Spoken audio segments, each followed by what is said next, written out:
বউ শুনছো তো, আমার বোনের ছেলেটার যে বিয়ে হইলো, বউটার বাপের বাড়ি থেকে নাকি সব দিছে, টিভি, ফ্রিজ, ওয়াশিং মেশিন, আবার শুনতেছি এসিও দিবে।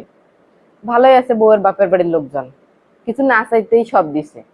বুঝদার মানুষ আছে। আর অনেকে তো খালি আল্লাহ রাস্তায় মেঘ বিয়ে দিবে পারলে বাসে, কিছুই দেয় না মেঘ। আছে এমন কিছু লোকজন। ভালোই তো তাহলে। মাই যে আমি যে বিয়া খাইতে গেলাম না 2 দিন আগে, আমার চাচাতো বোনের যে বিয়ে হইলো, ও শ্বশুর বাড়ি থেকে ওকে 2 ভরির একটা সীতাহার দিছে। আবার শুনলাম যে মানতাসা দিছে, টিকলি দিছে, চুড়ি দিছে, সবই দিছে। সর্বমোট মনে হয় 7-8 ভরি স্বর্ণই দিছে। আর ওদের শ্বশুর বাড়ি থেকেই তো সবকিছু কেনাকাটা করে দিছে। আবার আমাদের এখানে সবাইকে কাপড় চোপড় দিছে, সব দিছে ও শ্বশুর বাড়ি থেকে। ও শ্বশুর বাড়ির লোকজন খুব ভালো, কিছুই বলা লাগে নাই, ওরাই সবকিছু নিজে নিজে করছে। এগুলো আবার আমাকে শোনাচ্ছ কেন?